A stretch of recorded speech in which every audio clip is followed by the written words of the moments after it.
ఒక తిరుగుబాటుదారుడు, ఒక రాజు, చివరికి ఒక సామ్రాజ్య నిర్మాత, చరిత్ర గతిని మార్చేసిన అతి కొద్ది మందిలో ఒకరు.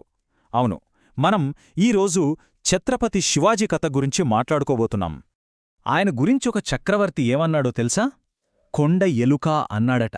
అవును, అప్పటి మొఘల్ చక్రవర్తి ఔరంగజేబు శివాజీని చూసి చాలా తేలిగ్గా తీసిపారేశాడు. కాని పాపమా చక్రవర్తికి అప్పుడు తెలీదు, ఆ కొండ ఎలుకే తన మహాసామ్రాజ్యపు పునాదుల్ని కదిలించబోతోందని. అసలు ప్రశ్న ఇక్కడే వస్తుంది. ఒక ఎలుక అనిపించుకున్న వ్యక్తి అంత పెద్ద సామ్రాజ్యాలను ఎదురించి తనకంటూ ఒక స్వతంత్ర రాజ్యాన్ని ఎలా కట్టగలిగాడు? ఏంటి దాని వెనుకున్న రహస్యం? సరే, ఈ ప్రశ్నకు సమాధానం కావాలంటే మనం కాస్త టైం ట్రావెల్ చేసి వెనక్కి వెళ్ళాలి. అసలు శివాజీ పుట్టినప్పుడు పరిస్థితులెలా ఉన్నాయో చూద్దాం. ఒకసారి 17వ శతాబ్దపు దెక్కను ఊహించుకుందాం. అదొక యుద్ధభూమిలా ఉండేది.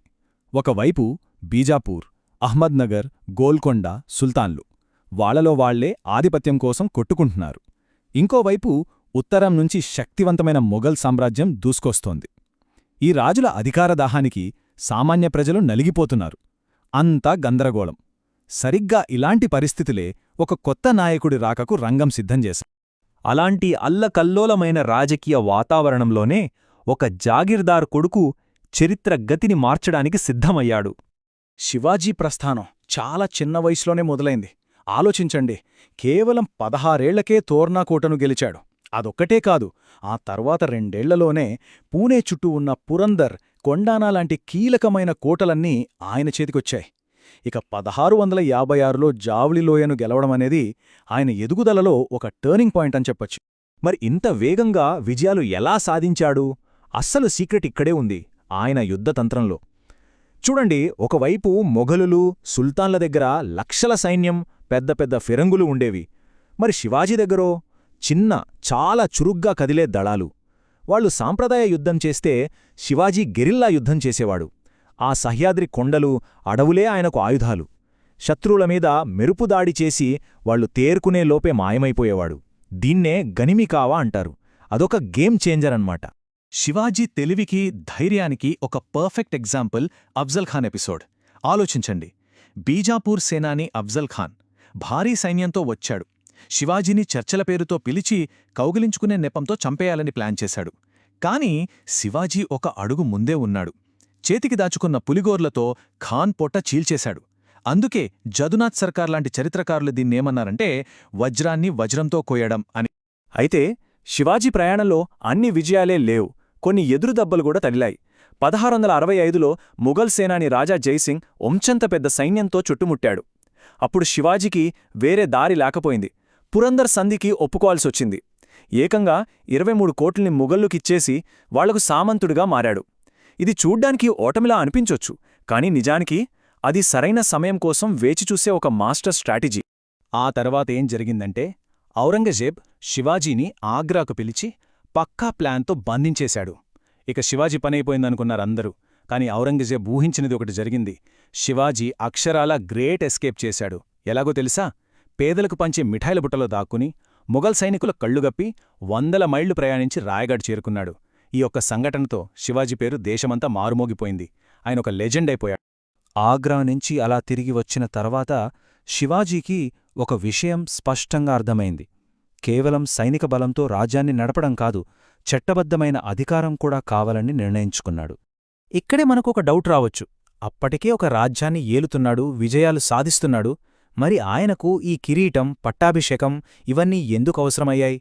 దానికి కొన్ని ముఖ్యమైన కారణాలున్నాయి. మొదటిది, ఆయన పాలనకు ఒక లీగల్ స్టాంప్ లేదు. రెండోది, సాంఘికంగా ఒక పెద్ద అడ్డంకే.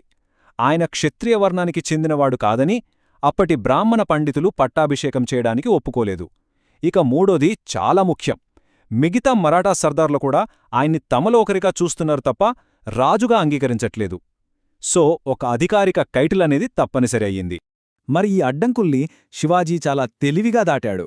ముందుగా తన వంశాన్ని రాజస్థాన్లోని రాజ్పూత్ సిసోడియాలతో కలుపుతూ ఒక వంశవృక్షాన్ని తయారు చేయించాడు. ఆ తర్వాత పండితుల ఆమోదంతో క్షత్రియుడిగా గుర్తింపు పొందాడు. ఫైనల్గా 1674 జూన్ 6 ఆ రోజు రాయగఢ్ కోట 50,000 మంది జనంతో దద్దరిల్లిపోయింది. 7 పవిత్ర నదుల నీటితో అభిషేకం జరుపుకుని శివాజీ అధికారికంగా కిరీటాన్ని ధరించాడు. ఆ రోజు ఆయన స్వీకరించిన బిరుదే ఛత్రపతి.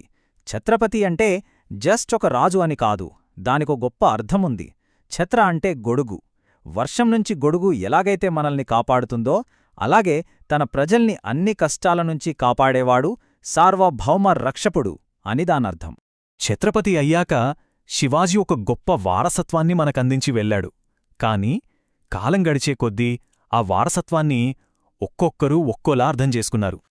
చూడండి, కిరీటం పెట్టగానే శివాజీ కేవలం యుద్ధాలమీదే కూర్చోలేదు, ఒక అద్భుతమైన పరిపాలన వ్యవస్థను కూడా నిర్మించాడు. దానికి బెస్ట్ ఎగ్జాంపుల్ ఈ అష్టప్రధాన్ మండల్, అంటే 8 మంది మంత్రుల మండలి. ప్రధానమంత్రి, ఆర్థిక మంత్రి, సేనాపతి, ఇలా ఎవరి పని వాళ్లకప్పగించి పరిపాలనను ఒక పద్ధతి ప్రకారం నడిపించాడు. ఆయనొక గొప్ప స్టేట్స్మ్యాన్ అనడానికి ఇదే నిదర్శనం. ఇక మతపరమైన విధానాల విషయానికొస్తే చారిత్రక ఆధారాల ప్రకారం ఆయన పాలనలో సహనం కనిపించేది. హిందూ సంప్రదాయాలకు మద్దతిస్తూనే తన రాజ్యంలో ఉన్న ముస్లిం మత పెద్దలకు, ప్రార్థనా స్థలాలకు కూడా దానధర్మాలు చేసినట్టు రికార్డ్సున్నాయి. కాలం గడిచే కొద్దీ శివాజీని చూసే దృష్టికోణం కూడా మారింది. ఉదాహరణకి 19వ శతాబ్దంలో సంఘ సంస్కర్త జ్యోతిరావు ఫూలే శివాజీని మరోలా చూశారు. ఆయన్ని బ్రాహ్మణవాదానికి వ్యతిరేకంగా పోరాడిన శూద్రుల, దళితుల హీరోగా అభివర్ణించారు. అక్కడితో ఆగలేదు. భారత స్వాతంత్ర్య పోరాటం సమయంలో బాలగంగాధర్ తిలక్ లాంటి జాతీయవాద నాయకులు బ్రిటిష్ వాళ్లకి వ్యతిరేకంగా ప్రజల్ని ఉత్తేజపరచడానికి శివాజీని ఒక స్ఫూర్తిగా వాడుకున్నారు. అణిచివేతదారుడికి అసలైన ప్రత్యర్థి అంటూ ఆయన్ని ఒక జాతీయవాద ప్రతీకగా మార్చారు. ఇక ఈరోజు మన భారతదేశంలో చూస్తే శివాజీ ఒక జాతీయ హీరో. ముఖ్యంగా మహారాష్ట్రలో ఆయన ఒక శక్తివంతమైన సింబల్. ప్రాంతీయ రాజకీయాల నుంచి జాతీయ రాజకీయాల వరకు ఆయన ప్రభావం కనిపిస్తూనే ఉంటుంది. సో, చివరిగా ఒక ప్రశ్న: అసలు శివాజీ ఎవరు? ఒక రక్షకుడా? ఒక తిరుగుబాటు యోధుడా? లేక వేర్వేరు కాలాల్లో వేర్వేరు సిద్ధాంతాలకు ప్రతీకగా మారిన ఒక చారిత్రక చిహ్నమా? బహుశా శివాజీ ఈ అన్నింటి కలయికేమో. ఆయన వారసత్వంపై చర్చ మాత్రం ఈ రోజుకి కొనసాగుతూనే ఉంది.